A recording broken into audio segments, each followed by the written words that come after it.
Nandiyan ikaw. Kanya.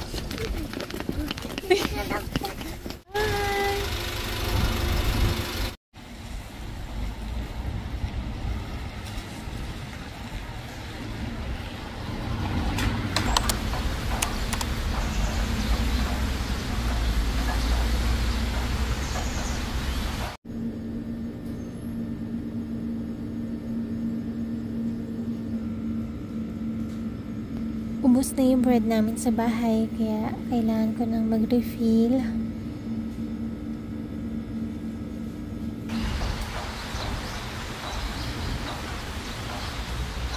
Grabe ang foggy. Aba. Ang fog. And then, sakto naman may nakita akong sale na cup. So, bumili na rin ako. Kasi kailangan ko nang palitin yung cup ko kasi medyo luma na siya. So, nakabili ako ng 3. Tapos, ito talaga yung sinadya ko dito sa Lotte Mart kasi mas mura yung beef dito kasi sa mga meat shop. Hindi ko nga sure kung ito ba yung ginagamit para sa Kalbi Chim, pero binili ko na din. And then, bumili na rin ako ng extra sauce para kung sakaling hindi masarap yung pagkakamarinate ko, at least may pang remedyo ako.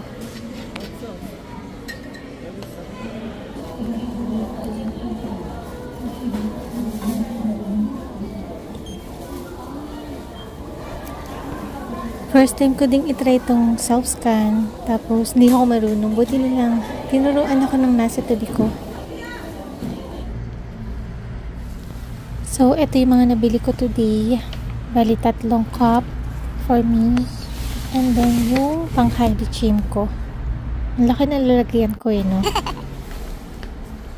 Tapos, andyan na yung boss. Grabe, sobrang lamig today. Akala ko, saglit lang ako sa Lotte Mart, pero inabot pala ako ng alas 3. So, nagmarinate ako ng American beef para gawing Kalbi Chim. Kasi gusto ko sanang gayahin yung ulam na Kalbi Chim dun sa mother-in-law ko. So, ginaya ko lang to sa YouTube and hopefully medyo kalasa nung sabyanan ko. Good luck!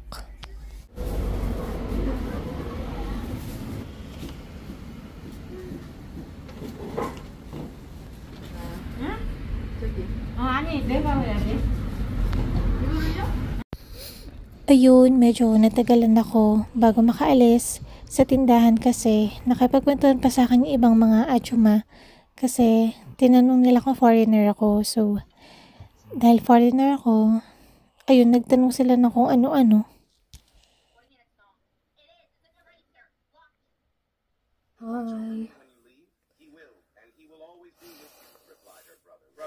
Bumili ako ng sundae.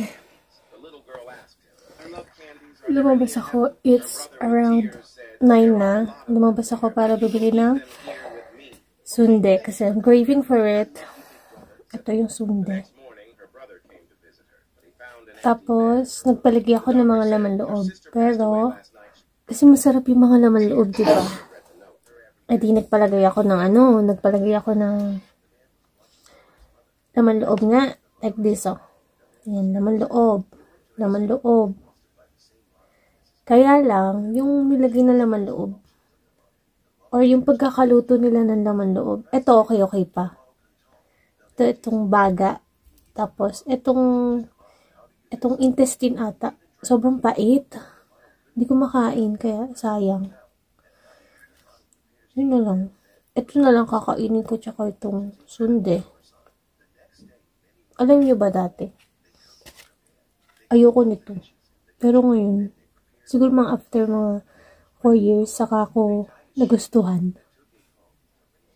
Di ko alam kung bakit din eh. Ramen yung loob nito. Yung glass noodles. Nilagay nila dito sa may loob. Tapos, ini-steam nila tapos. Edi, kakainin mo na pero medyo siya matabang for me. Kaya may libreng salt. na maanghang.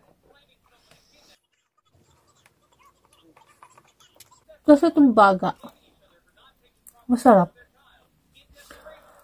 Sobrang lambot niya. Na-steam ng matagal kasi.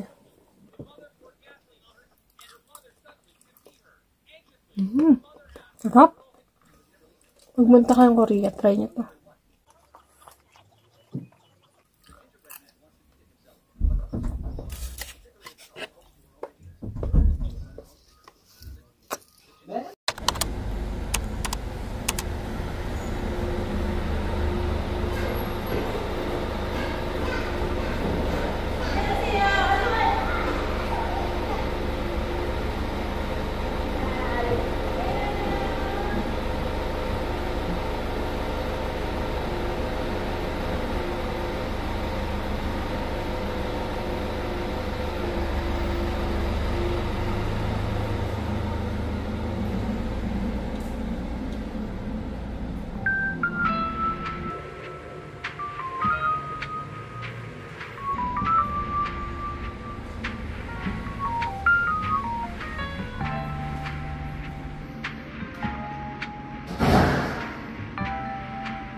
Dahil nag-crave ako sa Oreo cake, so bumili ako.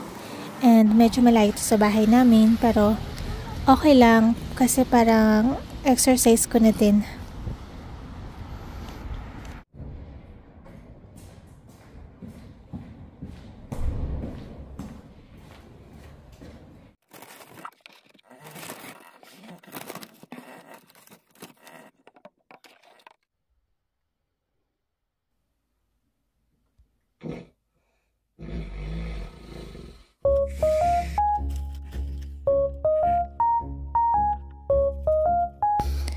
Ayun, nakapasok na si Sam sa school, so ang routine ko is after ko siyang ihatid sa school, kakain ako ng breakfast or lunch. Pero ngayon, sa hindi ko malamang dahilan, hindi ko alam kung bakit dito natulog yung asawa ko sa kwarto namin. Kauuwi niya nga lang pala galing work kasi panggabi siya today. So, sa mga hindi nakakaalam, hindi kasi kami tabi matulog. So, si Sam ang kasama ko dito sa kwarto, tapos iba yung kwarto niya. Hindi naman lahat pero karamihan dito sa Korea, ganun yung setup.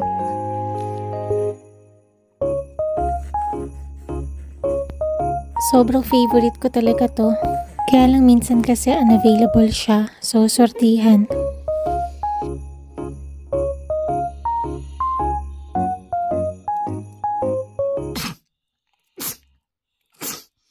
Ilang araw na kasing umuulan kaya sinusupon ako. So, kape tayo. Tapos, ito nga pala yung binabasa ko sa kasalukuyan.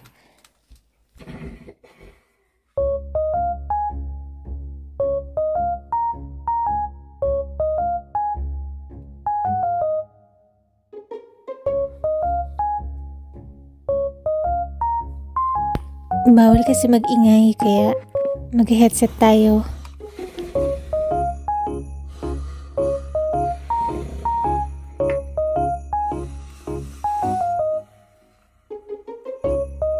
Sa kasamaang palad, hindi tayo nakapunta sa Eras World tour ni Taylor Swift.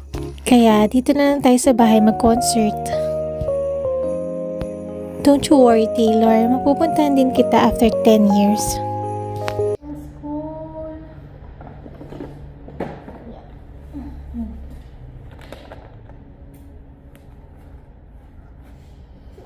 Ano to? What is this?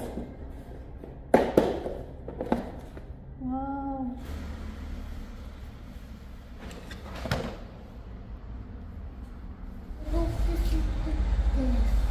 Why?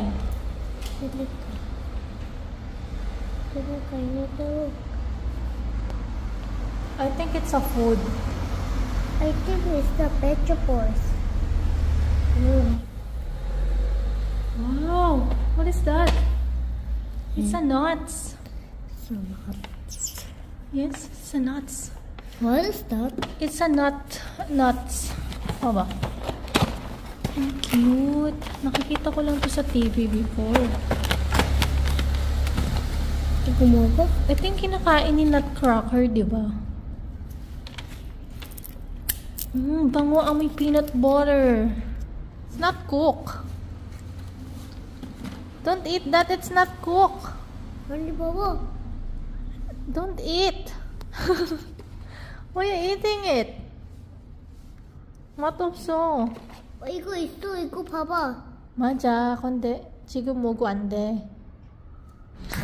맞아. But you're not a Nutcracker. You're a saram. 봐봐. 왜? 봐봐 여기. Oh, it's opening. Wow, amazing.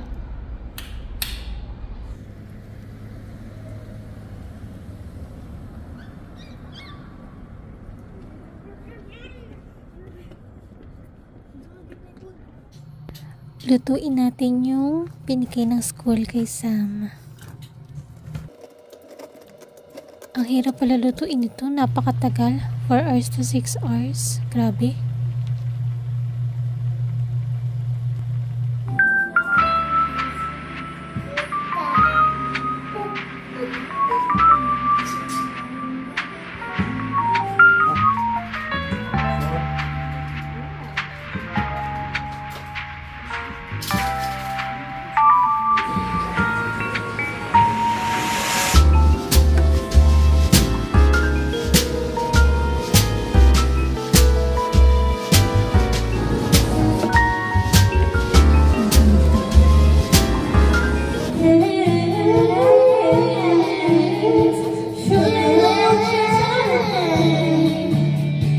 Yeah.